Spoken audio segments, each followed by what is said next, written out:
practice. I know you maybe haven't looked at the practice test yet. That's what's assigned for today.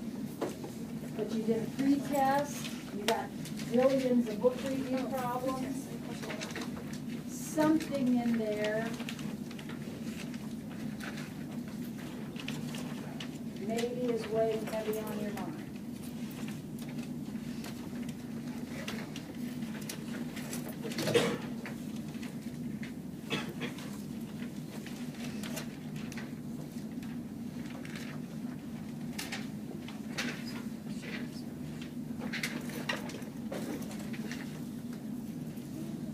There's one, thank you.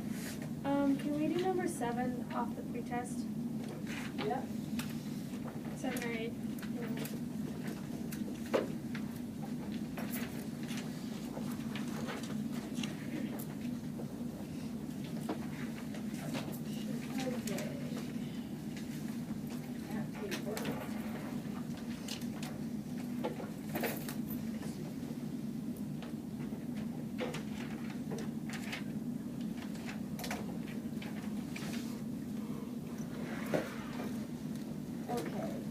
These are on video also.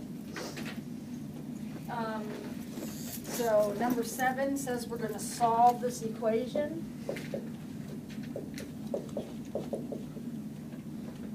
And we're going to do it in a full revolution. All the way around the circle. Some of the problems in the book that were like this, they made other restrictions. And had you only looking in certain quadrants or something, but here we're going all the way around the entire circle. Now what am I looking for in that circle? Well, I am looking for places where the tangent is 17/3. Where can the tangent be positive 17/3? That's the first question you gotta ask yourself. Oh, whole circle, where can that happen? First quadrant for sure. If you are positive, you can be in quadrant 1. Everything is positive in quadrant 1. So it wouldn't make any difference if this were a secant or a cotangent or a sine. It wouldn't matter. If that's a positive number, you're going to look in quadrant 1. Okay. Where else? Quadrant 3. Quadrant 3. And the reason we know we can have a positive tangent in quadrant 3 is why? X and Y, actually Y and X, or opposite over adjacent, will both be negative. So when you build a fraction out of them, you will get a positive number. That won't happen anywhere else, just those 2 quadrants. So then I go to my calculator. I need to find this angle right here. And how do I find that angle?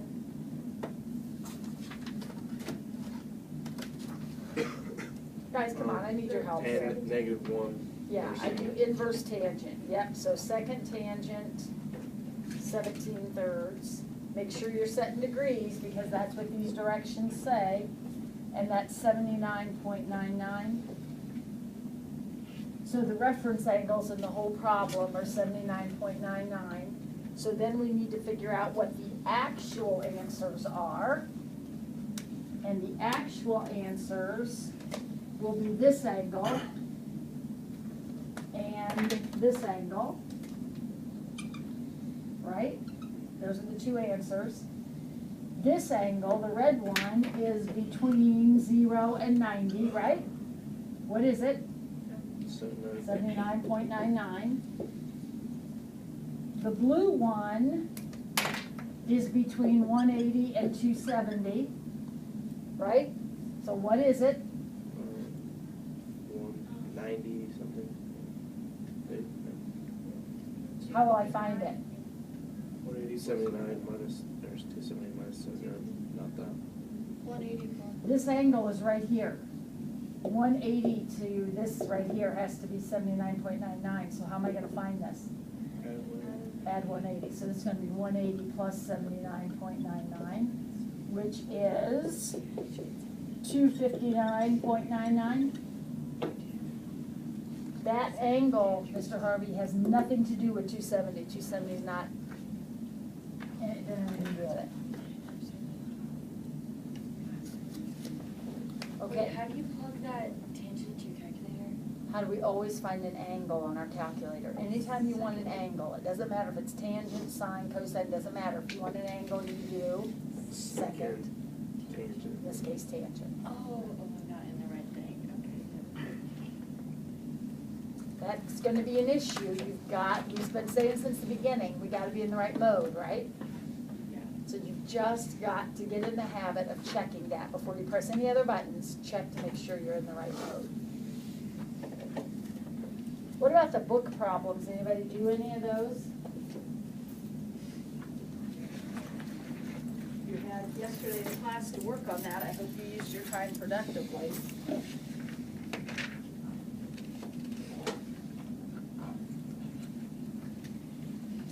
They worded a little bit differently in the book. Anybody?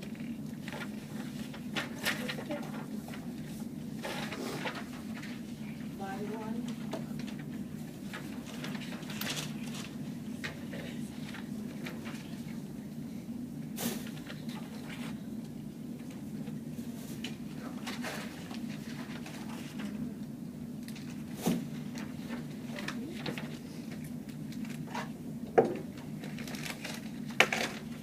Is this the lady at the front desk? Yeah.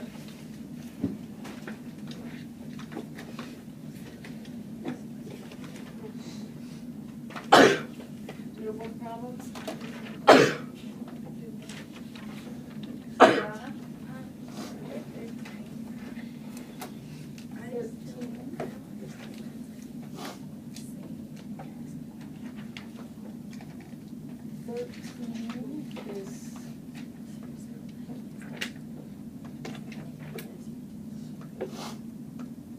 It's asking you for the angle that has -1√3 on its terminal side. So in other words, -1√3 would be over here.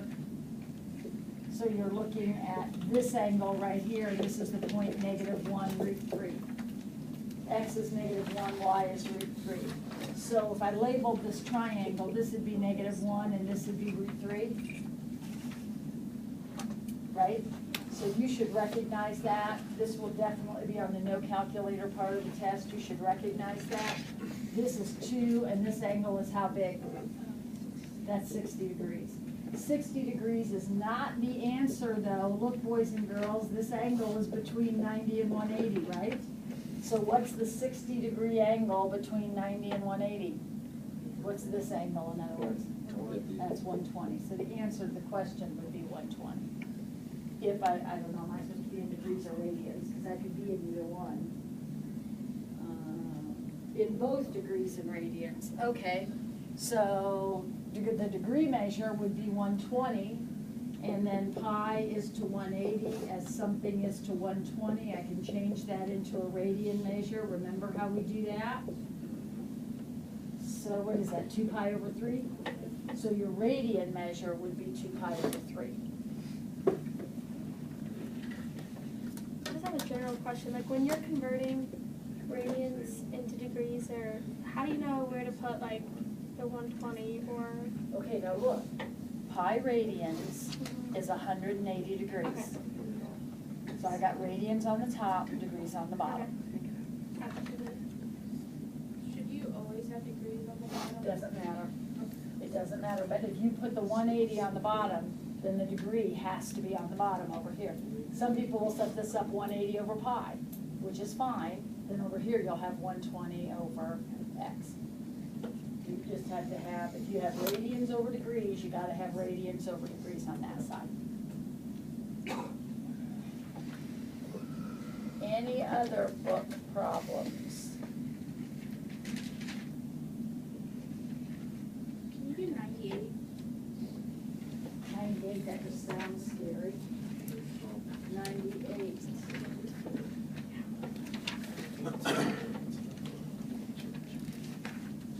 98, we got a lighthouse along a straight shore. Find the distance from P to a point Q along the shore. Okay, so, all right, so here's the shore. I'm going to try to draw this picture without looking at the picture they drew for me. because I've drawn no pictures on the test. You're on your own. But you've practiced that, because the quizzes we've taken, you had to draw your own picture, right? So that's what we're doing here. So here's the shore, and I have a lighthouse 4 miles from the closest point P along the shore. So here's point P, and here's the lighthouse, and that's 4 miles. Now remember, if we're talking about the shortest distance, it's always the perpendicular. So when they said shortest distance, that means it's straight over, perpendicular. So find the distance from P to a point Q along the shore. So there's another point Q. P and Q are both on the shore somewhere. And I want to find this distance right here. Now they got to tell me something else. Angle PLQ, angle PLQ is 22 degrees. Remember, every picture you draw should have a right angle in it somewhere, because that's all we know how to handle at this point. We got a right triangle. The angle we know is 22 degrees. With regard to that angle, which side is this? So we'll use tangent. So tan 22 equals x over 4. So whatever 4 tan 22 is, that's how many miles you're going to have. That's how far apart they are. And that's a calculator problem. Remember, the test tomorrow is in 2 parts. You'll start with the no calculator part. You'll turn that in and get the calculator part. There are bonuses on the calculator part. Wait, so without being that degrees or rating, like, what would you put that in? Just degrees or that. So, just a general question about that. So like, if we have a word problem that has like north-south, we start from Yes, the if other you line. do anything that's doing direction. Now this one I kind of set up that way, but that one there was no direction and I have no idea. I mean, the seashore this could have been P and Q right here, right? It makes no difference in this problem because they told me that this angle was 22, period. So I could have situated it anywhere I wanted. If they say point Q is 22 degrees, northwest of point W or whatever, that's when you have to set up your compass point and you measure differently. These are different labels. When you, over here, this is regular, just a regular trigonometry problem. These are the labels that we use. If it says anything about direction, so a ship is sailing on this heading, or they use the words north and west and things, then you've got to use that orientation. Okay.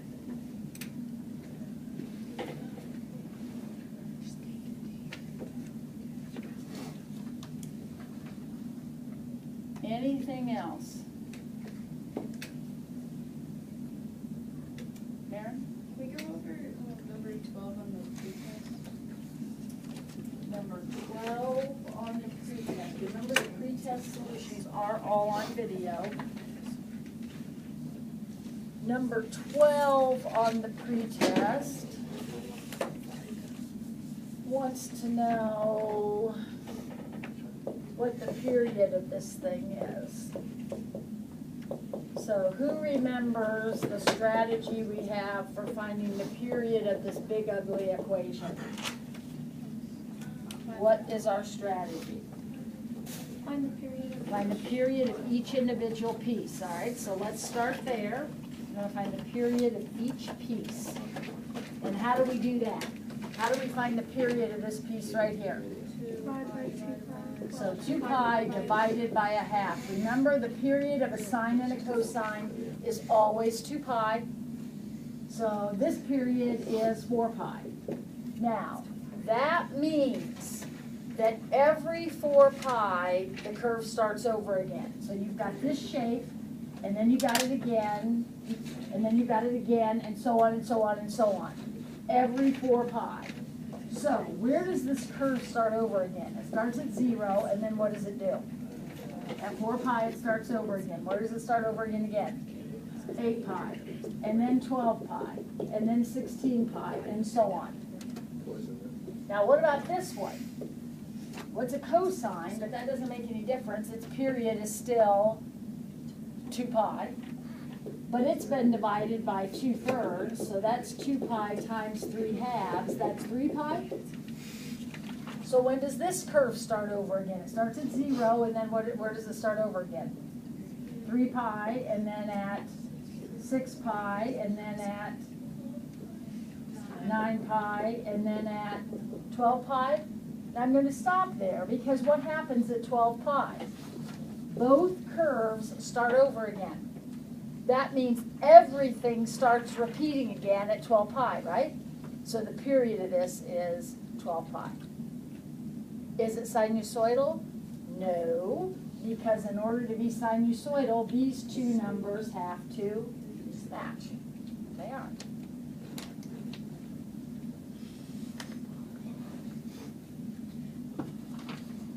You're 97. 97.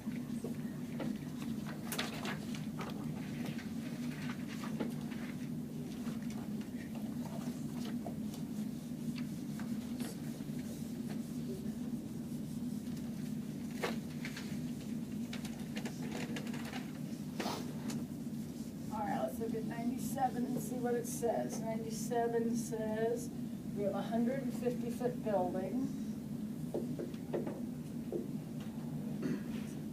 And Flora observes a car. So she stands up here and looks down, sees this car. The angle of depression changes from 18 degrees. Okay, so she said if they're watching for a while, so the car is here originally, and then the car is here. How far does the car travel? Because it went from here. This is where she saw it first. This is where she saw it second. The first time she saw it, her angle was 18 degrees, and the second time she saw it, it was 42 degrees. Notice that I put my angles inside the triangle. So instead of marking them as angles of depression, I marked them as angles of elevation, right? To keep it all inside the triangle. Okay, well, we've done these before. What's been our strategy when we've had this kind of a scenario? What have we had to do? Yes, very good, Maria. 2 problems. I'm going to set up 2 equations. So I'm going to give another variable here. I'm going to look at this triangle right here, and what can I say about that triangle? Tangent 42. I can say the tangent of 42 equals 150 over y. 150 over y. Actually, this is going to be easier than some of the other ones we did. Is that a solvable equation? Is that solvable? Yeah, I can figure that out. So y tan 42 equals 150, and y equals 150 over tan 42. So I can figure that out. That's not the answer to the question, but I can certainly figure it out. Good morning.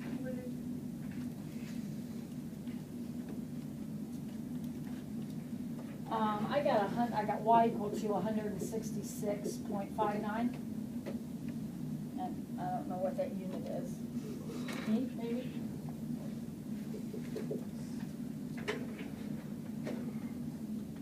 Now, could I find this whole thing? Let me call that Z for a second. I know I got a lot of letters floating around. Don't let that confuse you. But could I find the whole base? Look at the big triangle. What would be an equation for the whole big triangle? Tan 18. 150 over Z. Now, if you want to call that x plus 166, that's fine too. I'd rather just not have that in my equation. I'm just going to call it Z for a minute. The whole base is Z. So Z will equal 150 over tan 18. Okay, that's solvable. I can figure that out.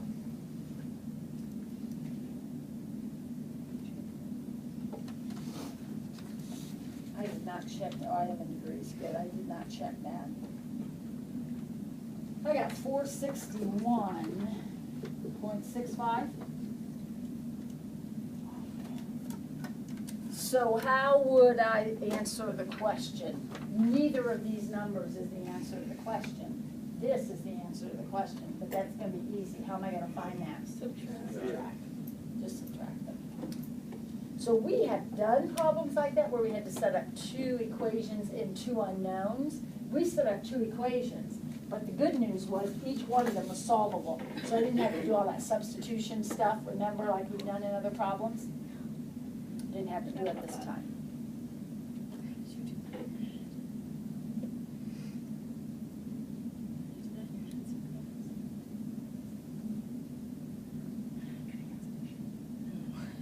Okay, well, you have plenty to do. You have to finish the book problems if you haven't done that yet, and you have to do the practice test, okay?